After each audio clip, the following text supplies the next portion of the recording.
An email case with developments at this hour from both campaigns. Donald Trump on the offensive at his rally, as I said, just wrapping up moments ago, a full schedule from him today. And Hillary Clinton's team claims the FBI's actions are unfair to the candidate and to the voters. I'm Harris Faulkner. This is Fox Report. It's a new week and new details emerging about the FBI's investigation. The timeline of when the new messages were discovered, how many were actually found. One source telling Fox News thousands of records need to be looked at. The Clinton campaign is pushing for the release of all of the information and slamming the FBI's letter, calling it short on facts and long on innuendo. More on Donald Trump's response in just a moment. But first, here's what we do and what we do not know. A senior law enforcement official confirms they found the emails on a laptop shared between Anthony Weiner and his wife, a Clinton confidant, Huma Abedin. Reports of some 650,000 emails on that laptop. It's not clear whether they are the same emails Hillary Clinton already turned over to the FBI among them, although sources tell Fox it's highly unlikely they are all duplicates. It's not clear if any of the emails contain classified information, but we're told these messages are not related to the WikiLeaks emails gained through hacking. The political response from Donald Trump has been swift. He calls the revelations, quote, bigger than Watergate.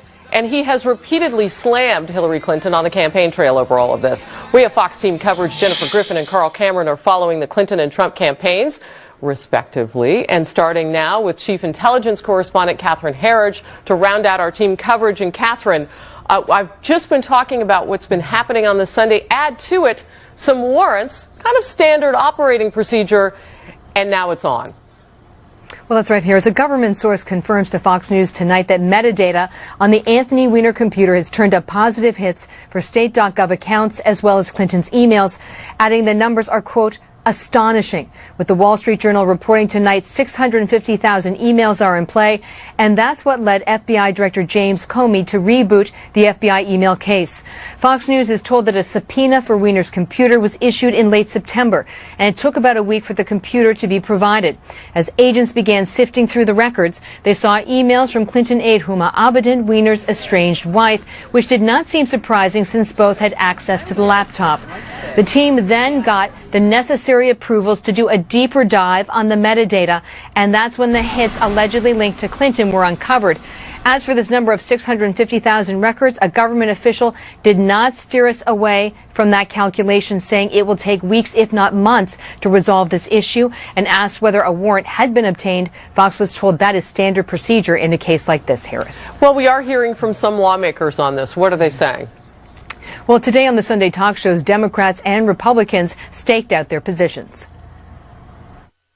To me, Chris, this has to be a substantial development. I just don't see Director Comey opening this case back up 11 days before the election unless it is quite serious. If the director can't clean up this mess, and I hope he will try, I think he ought to acknowledge that he made a serious mistake and underscore once again that there's nothing that alters that core conclusion he reached in July.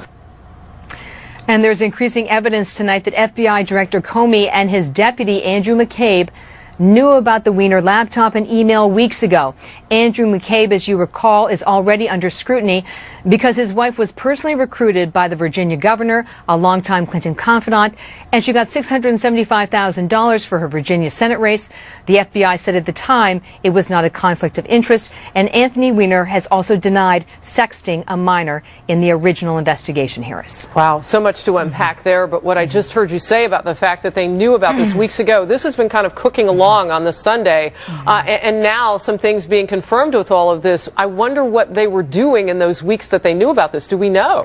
Well, what I can tell you tonight based on our reporting is that there is a certain amount of process that has to unfold if you find evidence in one investigation, but it's relevant to another.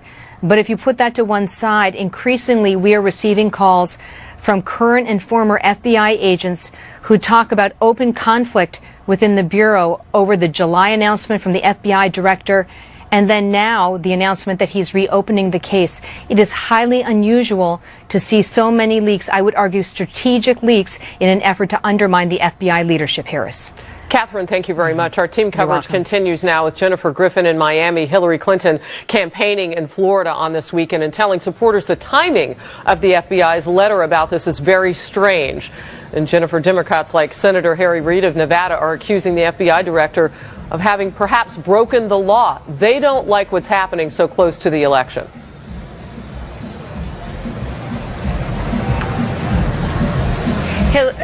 Harris, Hillary Clinton did not address the issue of the FBI director today. She left that to her surrogates, surrogates like Harry Reid on Capitol Hill, who wrote a letter to the FBI director today in which he accused James Comey of releasing sensitive information with the, quote, clear intent to aid one political party over another. Quote, I'm writing to inform you that my office has determined that these actions may violate the Hatch Act, which bars FBI officials from using their official authority to influence an election. Through your partisan actions, you may have broken the law.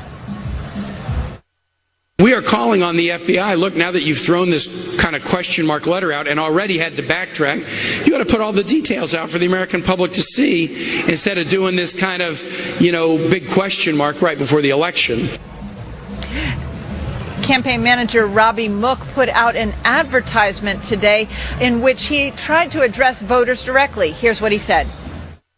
But the more information that has come out, the more overblown this all seems. More than ever, we need your help to push back on their phony partisan attacks. We have just days left to elect Hillary and stop Donald Trump.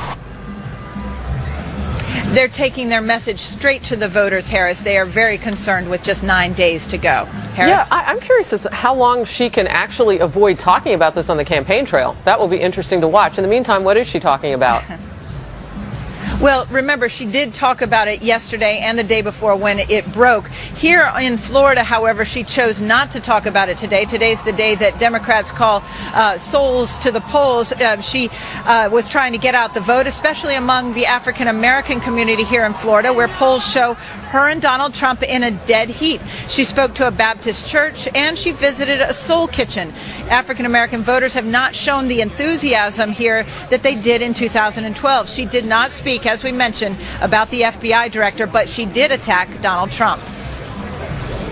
It's time for him to stop fear-mongering, stop distracting from what's really at stake, and frankly, stop disgracing our democracy. We can't let him get away with this. Clearly, this FBI investigation has thrown the campaign off. They are very concerned as they see poll numbers evaporating in many of the key battleground states. Back to you, Harris. All right, Jennifer, thank you very much. The Fox News political insiders will join me at home base as they do each Sunday. We'll talk about the developments in the second Hillary Clinton FBI probe. And millions of you have already voted. In-person early voting already underway in many states. What those numbers are telling us so far. And there are some states, we've done some homework on this. Did you know, where you can change your vote? We'll talk about that with the insiders and how that works. Right now, Donald Trump, as we showed you, going hard at Hillary Clinton. He just wrapped up an event in Colorado. And it's over the latest news from the FBI. We're live as he makes a push through critical Western battleground states. All of this, of course, sparked by that letter from FBI Director James Comey to congressional leaders, and around we go. Next, the Trump campaign responds. Stay close.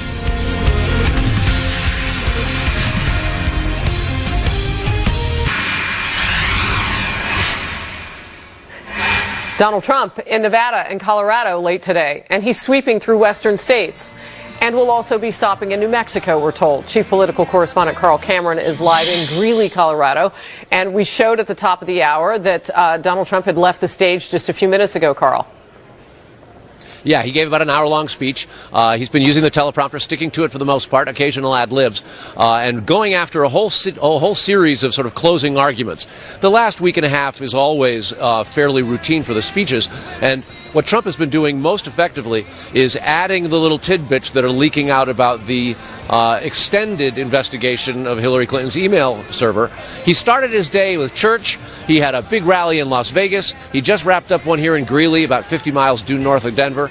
And he's not done. Now it's off to Albuquerque, New Mexico. We'll have an event there, local time 8 o'clock, 10 o'clock Eastern. So he is really jamming in this final stretch. And as for his latest, he now has likened the discovery of the new emails to striking it rich in a gold mine. Watch. They found 650,000 emails on the current investigation of somebody else. This could be the mother lode. They have 650,000 that they found. It was just reported. I would think they have some real bad ones, but we're going to find out. Look, hey, maybe not. Maybe not.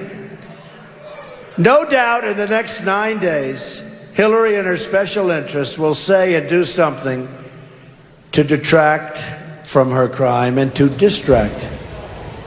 And what Trump's referring to, obviously, is that all the campaigns do opposition research on their opponents. And what Trump is effectively predicting is that the Clinton campaign has something on the shelf that they can take down and throw under his feet to trip him up.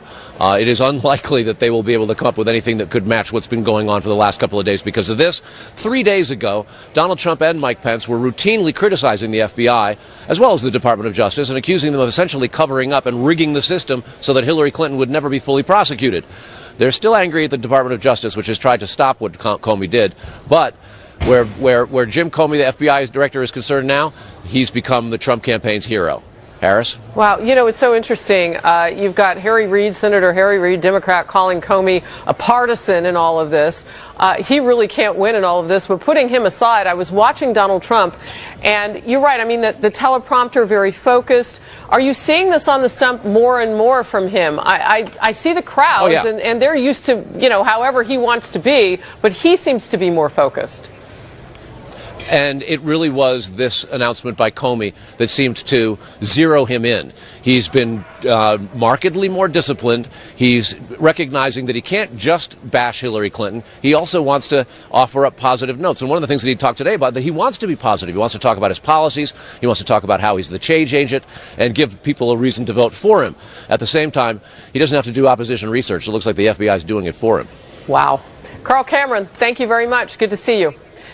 Well, I mentioned lawmakers on Capitol Hill are jumping on the news of the FBI email investigation. A little bit more detail now. Senator Minority Leader Harry Reid has written his own letter now to the FBI Director Jim Comey.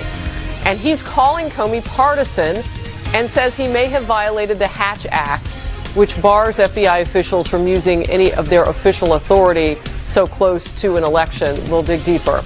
Donald Trump's family is out campaigning, including his daughter-in-law, Laura Trump. I interviewed her to find out what she's seeing in the final days before the election, particularly among women.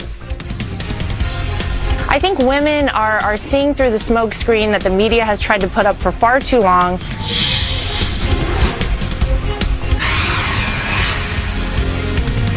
Well, you could say there's some bipartisanship in Capitol Hill right now. Lawmakers there are seizing both sides of the political aisle on the FBI email investigation, but for different reasons, you might imagine. Kristen Fisher is live in Washington. Kristen, a top Democrat, as I've said, is saying Comey may have broken the law. Yeah, Harris, this is remarkable. Senator Harry Reid just sent Director Comey a very harshly worded letter in which he accuses him of holding back on information about Donald Trump while simultaneously raising all these questions about Clinton. Specifically, he's accusing Comey of sitting on what he describes as explosive information about Trump's ties to Russia. Here's part of the letter. Quote, "Your actions in recent months have demonstrated a disturbing double standard for the treatment of sensitive information with what appears to be a clear intent to aid one political party over another. I am writing to inform you that my office has determined that these actions may violate the Hatch Act, which bars FBI officials from using their official authority to influence an election." Now, earlier today, other Democrats accused Comey of dropping an ambiguity bomb just days before the election. But remember, Harris, those are the same Democrats who just a few months ago were praising Comey's decision to not recommend charges against Clinton. Harris? All right, so that's one side. Now Republicans. Well, they also want Director Comey to release more information, but as you said, for very different reasons. They hope it'll obviously hurt Clinton and help their chance of retaining control of both the House and Senate. But overall, most Republicans are praising Comey's decision to reopen this investigation. In fact, the chairman of the House Judiciary Committee, Congressman Bob Goodlatte, actually met with Comey yesterday and listened to how he described his actions. I think that Director Comey whether you like the decision he made back in July or you like the decision he made now, is acting conscientiously to try to address a very serious national crisis. As for what Congressman Goodlatte learned in that briefing, he says very little. Comey either could not or would not say if the FBI would comply with demands from both Democrats and Republicans to release more details by Election Day. Harris. Right. Boy, just a little more than a week away. Kristen, good to see you. Good to Growing see you. fallout now from all the newly discovered emails and the talk of it in the FBI's investigation of Hillary Clinton. Part 2. Her aide, Huma Abedin, at the center of it all, as investigators reveal her laptop contained the documents in question. Our Fox News political insiders to break it down on home base coming up. And Donald Trump's daughter-in-law, Laura Trump, joining the Fox Report to weigh in on the important women's vote with a few days to go. She says, in her words, we all want to see a woman president one day. But she insists Hillary Clinton is not the one. We chat, you watch. Stay close. Law, Laura Trump, is leading the Women for Trump tour, which is moving through Florida, North Carolina, and Ohio.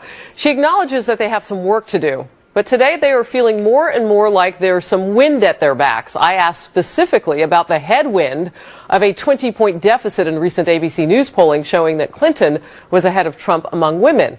And then a wide-ranging talk. Here it is. I don't totally believe all the numbers, Harris. I think I've been doing these women's events for a couple months now. We have such enthusiasm on the ground with women. A lot of these women are actually Democrats who've switched over to Republican, a lot of first-time voters. So we feel really good, and we have a group that is out on the road, a group of women out on the road with me. We're talking to voters, we're talking to women, and we feel really good about November 8th.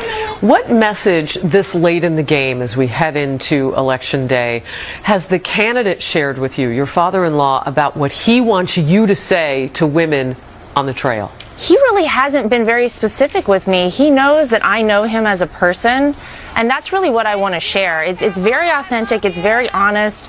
It's me telling people about the Donald Trump that I know, and this is a great businessman, a great family man, a patriot that loves this country. Hillary Clinton has been doing an increased courtship, if you will, of women just in recent days. She has been pushing her agenda to ensure pay equality between women and men. She's done that over and over and over on the stump for several days in a row.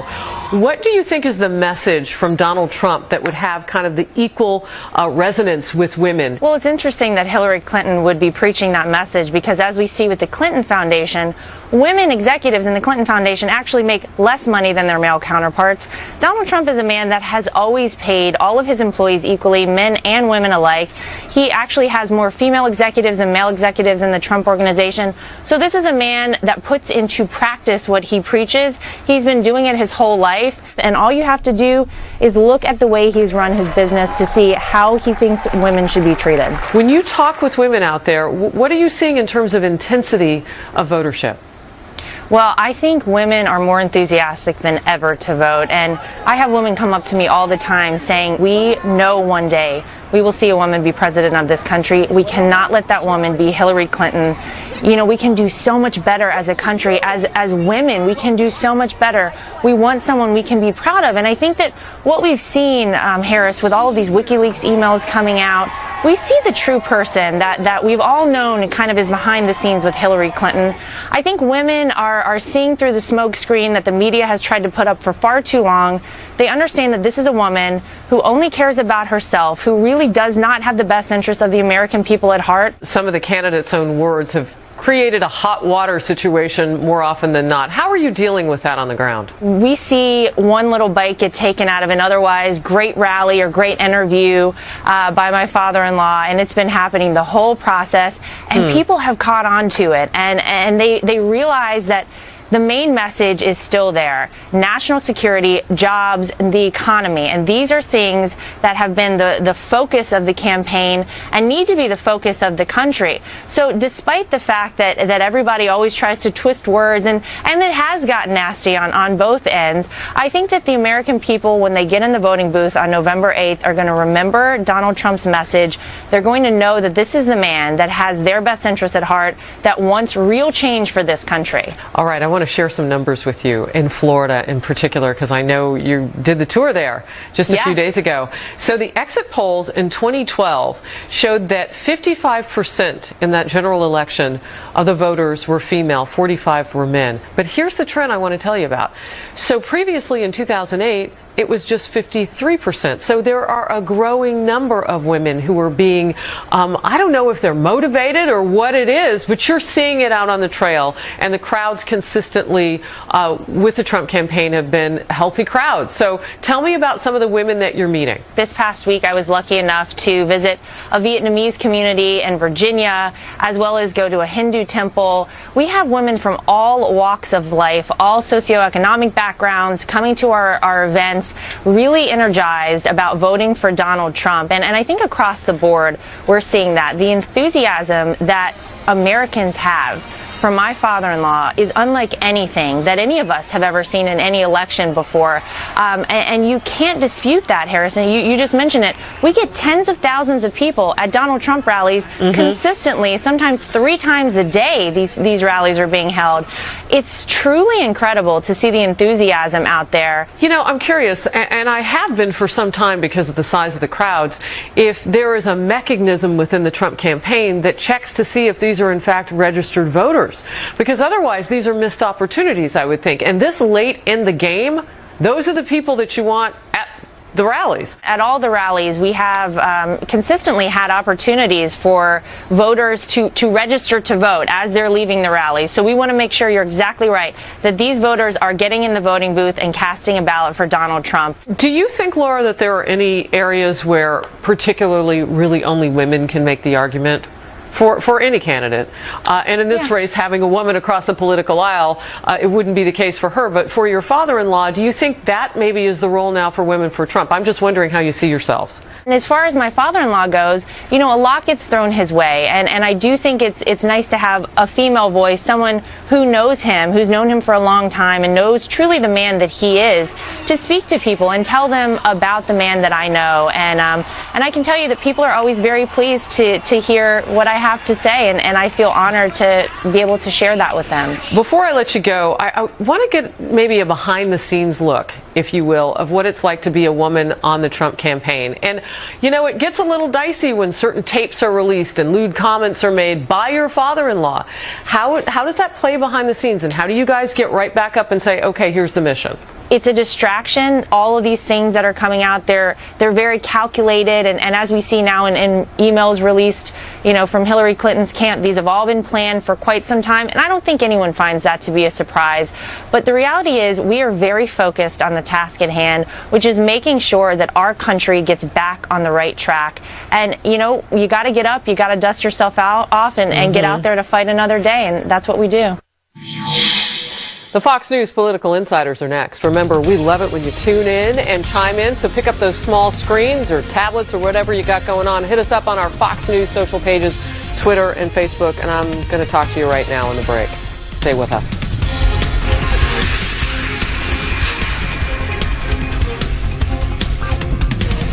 Your car got rear-ended.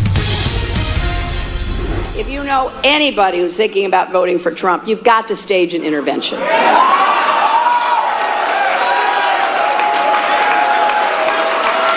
Do everything you can to try to convince that person that they surely care about something that Donald Trump is on the wrong side of, because I can guarantee you they do. Because after all, friends don't let friends vote for Trump. Hillary Clinton is not the victim, by the way. She's not the victim. You, the American people, are the victims of this corrupt system in every way. And this is your last chance to change it. I really believe this. This is your last election where you're going to have a chance. All right, our political insiders, our Republican at the table is nodding. You're liking what you're hearing.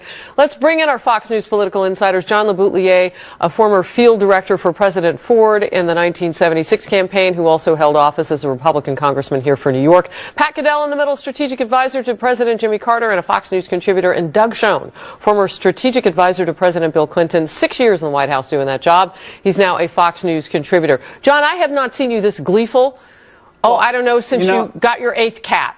Well, I've been so frustrated sitting here with you every week watching the ineptitude of the Trump campaign in a year where it's so easy for a Republican to beat this Hillary Clinton candidacy, and they haven't ever done the right thing. Now, we just saw that, the four of us, for the first time, and there was a little glimpse there of the political insider's overarching message, which is frame the campaign in a big way, change versus the corrupt status quo. And he did it maybe for the first time. Well, and, you know, Carl Cameron's on the campaign trail with him, with their campaign, and he's saying he's much more disciplined on message. It's a lot easier to do that, as Carl pointed out, when you have an FBI director who's just handed down a letter that puts your opponent under a second investigation in just a matter of months. And so I want to get your focus now. Yeah. Just put you in the tractor beam. What is your reaction to the FBI reopening its case? As you know, I have been a supporter of Secretary Clinton. We all know, yes. Right, you do know. But, and the but is a big deal, at least to me. Given that this investigation is going to go on for many months after the election. No matter who wins. No matter who wins. But if the Secretary of State wins, we will have a president under criminal investigation with Huma Abedin under investigation, the Secretary of State, the President-elect, should she win, under investigation, Harris. Under these circumstances, I am actively reassessing my support. I'm not a Trump. Whoa, wait a minute. Right. You're not going to vote for Hillary Clinton? Harris, I'm deeply concerned that we will have a constitutional crisis if she's elected. Wow. I want to learn more this week, see what we see. But as of today, I am not a supporter of the Secretary of State for the nation's highest office. How long have you known the Clintons, Doug? I've known the Clintons since '94. Wow. That's all right. I've known them since '72. But their friend here has said that he's reconsidering. I have to, because of the impact on the governance of the country and our international situation. All right. So the news in that is, are there other people, I would imagine, like Doug Schoen? Look, I think we're facing, this is the biggest October surprise. And despite the media, we've had others. Ted Stevens being indicted illicitly, it turns out, by the Justice Department right before the 2008 election. The same Lawrence Walsh did to George Bush, indicting Weinberger on purpose the weekend before the election to influence it. But this is Comey doing something that I think he had to do. We are facing a real question, and Doug's right, and I admire his integrity on this, and I think other Americans are asking the same thing. Do we have a problem if Hillary Clinton is elected president? I lived through Watergate. I lived through seeing in 1972 there were no legal things that came out before the election. Nixon gets elected. His presidency and the country are consumed with Watergate. He is forced to leave office. And the president, he gets actually impeached by the House. We have a crisis. This is advanced. If she is elected, we will go through this. And people have to ask themselves now, this is a big deal. The question is whether we're going to allow that to happen and be consumed. And I think it was already closing. I think this has impact for people. When you say closing, you mean the race Trump, yes, but we'll get to that. But this is a bigger question about the country. Well, watching every show every day, which I do to get ready for us, I don't see this argument, Harris, being made anywhere else other than right now. I'm shocked to hear what Doug is saying. Okay, but what needs to be framed up in the last 8 days, Trump has to be the one now to go to the country and say, in all honesty, here's what we're facing. If she wins, we're going to have the following things. We're going to have the House of Representatives investigating this Justice Department. The FBI investigation is going to be investigated. The president-elect will be investigated. There will be complete gridlock, mayhem. The FBI will be investigated. Well, yeah, because Harry Reid wants the director, James Comey, looked at for possibly being a criminal, he says, for breaking the rules. So you want a dysfunctional Washington? You're going to get it even more. You mean more than what we have now? Right. And But here's the real thing that's going to come up this week, and again, it hasn't been thought of. The question is going to resolve itself. And look, everybody is implicated in all of this scandal stuff about the foundation, the work of the FBI, the Justice Department, the State Department, all of these things. It's not about emails. Emails are like a postage stamp. But we know now there are serious problems because no one knew these emails and all the defense agreements like Legos set of Legos. The lawyers had worked out all the answers. Now we have something else. And we have Hillary Clinton's closest aide who has admitted that she's got to get rid of Huma Abedin. No, she admitted under oath. Yeah, but I mean, she swore under oath that she was. Made this argument, and it was Donald Trump who said the proximity of Anthony Weiner to the emails of Hillary Clinton through her confidant Huma Abedin shows she has bad judgment. I'm paraphrasing him. But I'm there not are putting as secure strongly as emails he did. on that computer. But how could he see it, but nobody else could see it? Well, he did. But this is a larger question than about Anthony Weiner. It's about the governance of our country. We're in an international and domestic crisis. The real question is, can we function as a democracy? Vladimir Putin said we're a banana republic in the last couple of days. He's trying to influence our election. We can't operate like this. Look, we got to know an answer to two questions. Will the president guarantee the country that he is not going to pardon Hillary Clinton if she is elected and therefore short-circuit the legal processes due? So you want to hear from him? And I want to hear from Hillary Clinton needs to say whether she will pardon herself. We need to know whether the... When do we need to hear it? Before the election. We need to hear it now. No one is asking these questions as far as I know. Just like Doug said, no one's facing the question of what this means. I think it needs to be raised. I am not in a position. There's only one person who can raise it. So you want President Obama, separately from Hillary Clinton, to say, I'm not going to pardon her. If she's elected, because if he does, it's and you want her to say, I won't pardon myself. There's only one person who can ask this question and get it injected right now in the political system. That's Donald Trump. And it has to be asked in a way that is not nasty. Right. So I want to put up something as we go to commercial break. It shows, this is an ABC News poll showing 34% of surveys, or rather people surveyed in this, are less likely to vote for Hillary Clinton. That's a big deal. That's a huge deal. Why is that a big deal? Because the independents, who are many of the swing voters, are going to be even higher on the less likely. And the race is now down to 1 point in their poll. And if that movement continues, given this bad news for the secretary, it means we're in effectively a deadlock race, or worse, with the momentum for Donald Trump. We got something else that maybe we want to do it after the break, which is not in the analogy. Well, tease it up, John. Early voting? We're going to talk about all these people. Did you know that there are some states that if you already voted, you can change your vote? We're going to talk about that. Stay with us. Wow. Fighters are back, and they have clipped you, Doug Schoen, our viewers on Twitter. Doug Schoen is reconsidering his support for Hillary Clinton. We can't afford a constitutional crisis. They're quoting you, and it's starting to trend in my Twitter feed right now.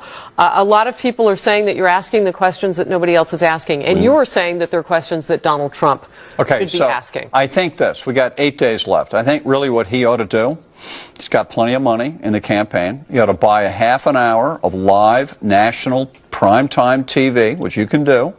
He ought to sit Does he need to buy it? Because he tends to get it for free. You buy it, and you get a half hour, and you sit down at a desk with a teleprompter in a presidential-type setting, and he speaks to the country about just what we've all said. Folks, if you elect Hillary, here's what the world will look like beginning November 9th, this constitutional crisis. If you elect me, I pledge I'm going to bring Democrats in. I'm going to bring Republicans in. We're going to have a bipartisan administration. We're going to work together to clean up this mess. The hardest part of that might be getting establishment Republicans for him. Well, he can say it, though. But that message will help. Look, Donald Trump has to assure the country that he can provide leadership, direction to a rudderless country, and that he is fit for the office. Somebody like me has made it clear I'm not now able to support the Secretary of State, but I'm not convinced I can vote for Donald Trump. Precisely for the reasons John suggested, Donald Trump has to reassure swing voters and people who think like me. So real quickly, purchase primetime 30 minutes, because you want to catch people when they're at home, almost creating his own fireside moment. To go over the head of the press, to go over the media, which has been so one-sided, and make his own case in a way both for what the stakes in the election are, the things you're saying, and that what kind of government, to reassure people, if he can do that, because we just put up on the board, and I'll tell you, the polls are even worse than they appear for Hillary. because they're these public, I don't have time, the ABC, Ipsos, not Ipsos, the Investor Daily, they are all moving around their party weightings because they're terrified that they are finding more Republicans voting than even Democrats or higher interest now. And this is even before Friday's announcement. I am telling you, having 34% of the people say they are less likely is gigantic this late in the campaign. All right. One thing, though, has happened, Doug, and you and I were talking about this during the commercial. You've had upwards of 15 million people already cast their votes in person in early voting. So I said before the commercial break, are there places where you can change your votes? Let's pop that map up. There are not a lot of them, these states, but it can happen. Hawaii, you see off there to the right, Connecticut, Pennsylvania. In Connecticut, for example, you can file another absentee ballot. The last one they receive will be the one that they count. You can do this up until November 1st. I'm just going to read a couple of these. In Minnesota, Wisconsin, and Michigan, this is interesting. You can confirm that we can confirm that those states give early absentee voters a window of time where they can go back to their local elections office and request their ballot back for a redo before anything is counted. And then some of those other states that we popped up, New York is another one where if this is the case, you can say you made a mistake and that you want to go back. But you have to say that the ballot has been spoiled in the state of New York. Absentee. Again before November 1st. Right, but early voting in most states nowadays is in person. Right, and you can't change that. And here's the analogy of it. Well, hold on one second. In Pennsylvania, absentee ballot can be invalidated by voting in person. So you can go back in person Harris, and fix what you've already done. The reason that's so significant, Donald Trump basically needs Pennsylvania if he's going to win. That state is now within 5 points. If enough people change their vote, it could make a difference in Pennsylvania in a close election. Michigan and Wisconsin are somewhat stronger for the Secretary of State. And the other issue about early voting is, according to Reuters, that Hillary's ahead by 15%. It may be an exaggeration, but it's clear she and the Democrats have an advantage with early voting, and that is one of the hurdles that Donald Trump will have to overcome. Well, and so you see the Women for Trump out on the stump, and you see other factions that the campaign is working with to try to get people. And I asked specifically in my interview with Laura Trump tonight, what are you doing to make sure that the people that come out, those huge crowds, are actually registered voters? Because otherwise it's a missed opportunity. Too late if they're not registered. And she says they have a mechanism that they have on the ground. But the Hillary people have a much better on-the-ground campaign to get these people out. Well, nobody would argue with that. They've got the experience. But this early voting thing, it's like a jury. You're supposed to wait till the closing arguments, and when you've heard that, you go in the room and you deliberate and you make a verdict. So you're not a fan of doing this? Well, but no, what's happening is it's like some jurors halfway through the trial say, I made up my mind, he's guilty, I'm leaving. That's what this is. Before you've heard everything, let me tell you my concern with early voting. I think we should have an all-day voting or a whole 2 days of voting or whatever.